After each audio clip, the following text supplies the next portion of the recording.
ইমরাজ কাউকে ভালোবাসলে অর্ধেকভাবে ভালোবাসতে জানত না। সে মন দিলে পুরো মন দিত, সময় দিলে হিসেব করত না। নিজের ক্লান্তি, নিজের ব্যথা সব পেছনে রেখে সে একজনের পাশে থাকতে চেয়েছিল। দিন শেষে ইমরাজের দিনটা ভালো হতো না, কিন্তু তবুও সে ফোন ধরত, কারণ ওপাশের কণ্ঠটা শুনলেই তার সমস্ত ক্লান্তি একটু নরম হয়ে যেত। সে ভাবত, আমি থাকলে সে একা থাকবে না। কিন্তু ধীরে ধীরে ইমরাজ রুক্ষ করল, সে একাই কথা শুরু করছে, একাই সময় বের করছে, একাই অপেক্ষা করছে।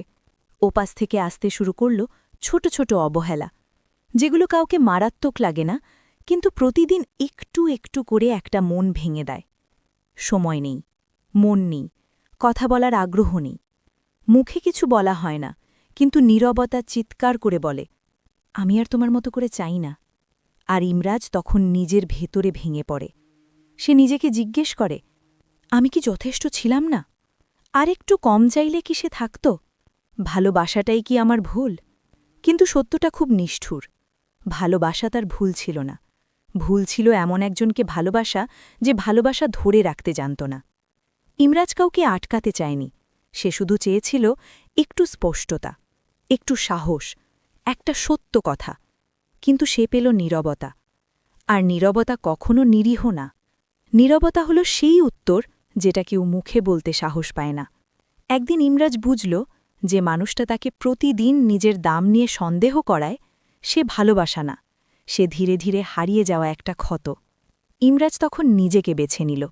কান্না থামেনি, মনে খালি জায়গা রয়ে গেছে, কিন্তু সে আর নিজেকে ছোট করেনি।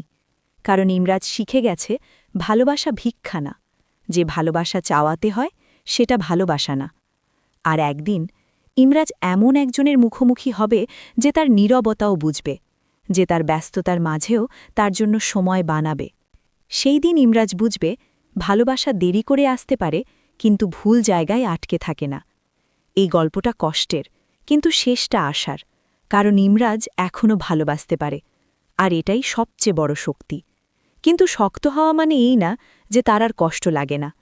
কিছু রাত আসে যখন ইমরাজ হঠাৎ থেমে যায়, হাসতে হাসতে মাঝখানে চুপ করে থাকে।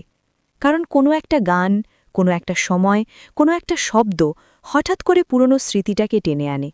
সে ভাবেনি একজন মানুষ এভাবে অভ্যাস হয়ে যেতে পারে, যার সঙ্গে কথা না বললেও মনে কথা চলতেই থাকে।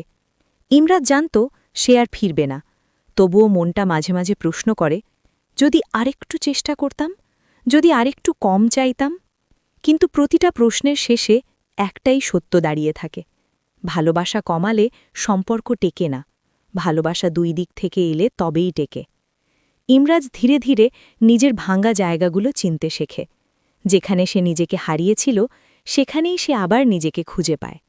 সে বুঝতে শেখে, কারো কাছে গুরুত্বপূর্ণ হতে হলে নিজেকে ছোট করতে হয় না। যে মানুষ সত্যি চায়, সে তোমার ক্লান্তিটাও সম্মান করবে। একদিন ইমরাজ আয়নার সামনে দাঁড়িয়ে নিজেকে বলে, আমি যথেষ্ট ছিলাম।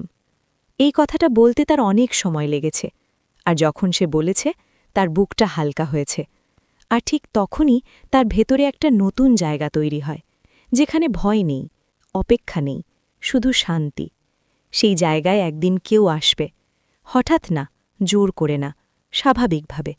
সে মানুষটা ইমরাজকে বোঝাতে চাইবে না যে সে ব্যস্ত, সে শুধু বলবে, আজ একটু সময় দাও। আর ইমরাজ তখন বুঝবে, এইবার আর তাকে নিজেকে প্রমাণ করতে হচ্ছে না, কারণ সত্যিকারের ভালোবাসা শব্দে বড় না, ব্যবহারে গভীর।